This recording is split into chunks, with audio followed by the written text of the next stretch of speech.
Question है आपका, निम्नलिखित में से कौन सा चित्र जानवर, सब्जियां और आलू के बीच संबंध निरूपित करता है।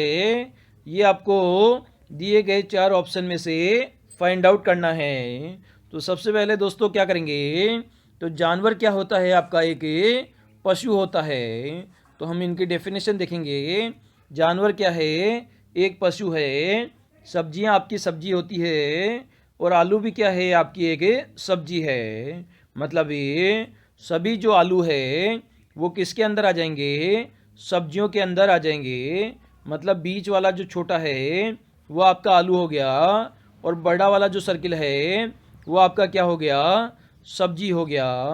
क्या सब्जी और पशु के अंदर कोई संबंध हो सकता है? नहीं हो सकता, क्योंकि पशु जो कि जानवर है वो आपका अलग है, और जो सब्जी है वो आपके खाने योग्य पदार्थ है। तो इन दोनों में कोई भी संबंध नहीं हो सकता। तो इस प्रकार का आपका डायग्राम बनेगा, जो कि हमें ऑप्शन नंबर सी में गिवन है।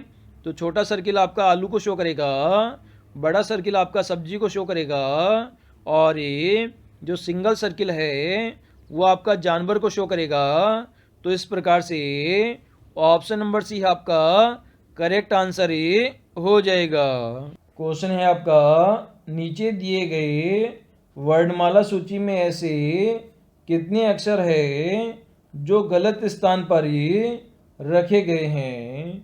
मतलब ये आपने ABCD पढ़ी होगी, तो इसमें नंबर ऑफ लेटर कितने होते हैं, आपके 26 होते हैं। ए से हमारा स्टार्ट होता है 1 2 3 4।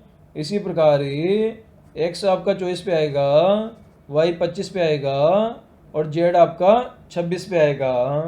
तो टोटल लेटर कितने हो गए, 26 हो गए। तो ऐसे लेटर आपको यहाँ पर फाइंड आउट करने हैं जो कि अंग्रेजी वर्णमाला के अकॉर्डिंग नहीं रखे गए हैं। तो इन्हें हम यहाँ पर फाइंड करने की कोशिश करते हैं। तो इसके लिए हम काउंटिंग लिखते हैं। ए आपका 1 नंबर पे आता है, बी 2 नंबर पे आता है, सी 3 नंबर पे आता है, डी आपका 4 नंबर पे आता है, ई आपका 5 नंबर पे आता है, एफ आपका 6 नंबर पे आता है, एफ के बाद जी आपका 7 नंबर पे आता है। जी के बाद क्या आना चाहिए, जी के बाद आपका एच आना चाहिए। लेकिन आ क्या गया, आ यहाँ पर आई गया, तो आई यहाँ पर गलत लिखा गया है। तो आई जो है वो यहाँ पर गलत है। तो यहाँ पर 8 आना चाहिए, मतलब एच आना चाहिए। 8 के बाद आपका 9 आना चाहिए। तो यहाँ पर आई और एच यहाँ पर गलत स्थान पर लिखे गए हैं।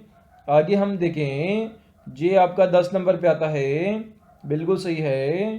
के आपका 11 नंबर पे आता है, एल आपका 12 नंबर पे आता है, एम 13 नंबर पे आता है, एन आपका 14 नंबर पे आता है, ओ 15 नंबर पे आता है, पी आपका 16 नंबर पे आता है, क्यू आपका 17 नंबर पे आता है, आर आपका 18 नंबर पे आता है, एस आपका 19 नंबर पे आता है, और टी आपका 20 नंबर पे आता है। इसी प्रकार यू जो है वो आपका कितने नंबर पे आता है, 21 नंबर पे आता है। लेकिन 21 पर यहाँ पर वी लिखा गया है, तो वी यहाँ पर गलत लिखा गया है। इसी प्रकार 22 नंबर पे क्या आता है, 22 पर आपका वी आता है, लेकिन यहाँ पर यू लिखा गया है, तो यू भी यहाँ पर गलत लिखा गया है। इसी प्रकार आगे डब्लू आपका 23 पे आता है, एक्स आपका 24 पे आता है, वाई आपका 25 पे आता है, और जेड आपका 26 पे आता है।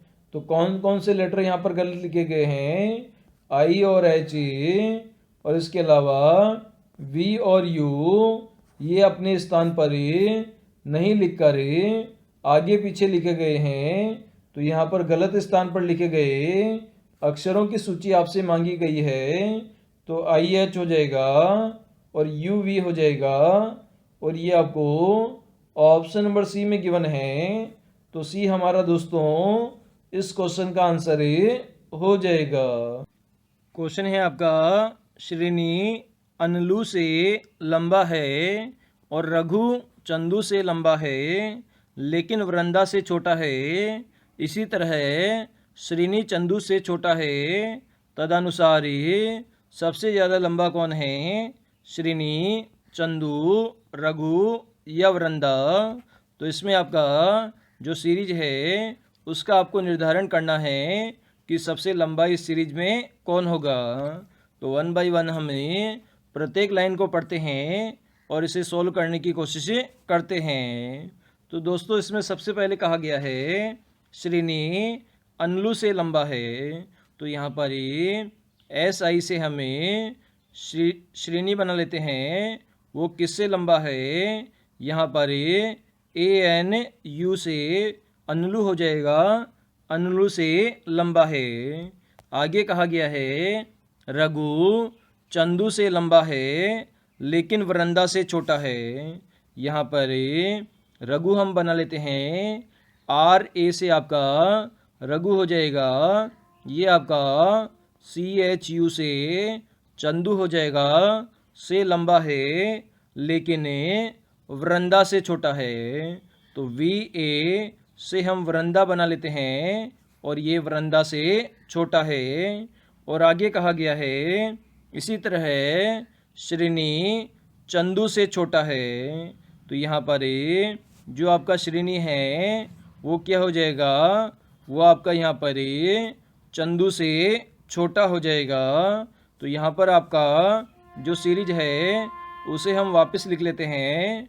तो सबसे पहले आपका कौन आ जाएगा, सबसे पहले आपका वृंदा आ जाएगी, उसके बाद में आपका यहाँ पर रघु आ जाएगा, रघु के बाद में आपका चंदू आ जाएगा, चंदू के बाद में आपका श्रीनु आ जाएगा और श्रीनु के बाद में अनलू आ जाएगा। और क्वेश्चन में आपसे पूछा गया है सबसे लंबा कौन है, तो सबसे लंबा जो है वो यहाँ पर वृंदा है, वो यहाँ पर सबसे लंबा हो जाएगा जो कि हमें क्वेश्चन में पूछा गया है। तो इस कारण से ऑप्शन नंबर डी यहाँ पर हमारा करेक्ट आंसर ये हो जाएगा। क्वेश्चन है आपका निम्नलिखित प्रश्नों में से 3 में से 4 एक जैसे हैं, इसलिए एक समूह बनाते हैं, कौन सा है जो कि समूह नहीं बनाते। तो इन चारों में से आपको तो छांटना है। 2 क्वेश्चन है इसमें, दूसरा और तीसरा, जिन दोनों में 4-4 विकल्प आपके पास में गिवन है, इसमें से जो बेमेल विकल्प है जो कि समूह नहीं बनाता उसे आपको छांटना है। तो इसको हम सोल्व करते हैं। तो सबसे पहले तोता लिखा हुआ है, कोयल लिखा हुआ है और गिद्ध लिखा हुआ है। तो ये सभी क्या है, ये सभी पक्षी है, पक्षी है। और उसके बाद में हंस लिखा हुआ है, तो हंस जो है वो भी एक पक्षी है लेकिन ये पानी में भी तैरते हैं हंस, तो ये जलचर भी हो गया और इसे पक्षी की श्रेणी में भी रखा गया है। इस कारण से हंस हमारा अलग विकल्प हो जाएगा, जबकि तोता, गिद्ध और कोयल ये पक्षी हवा में ही उड़ते हैं, पानी में नहीं तैरते हैं। अब बात करते हैं नेक्स्ट क्वेश्चन की, हम बात करते हैं। तो इसमें लिखा गया है हरियाणा, गुजरात, केरल और महाराष्ट्र।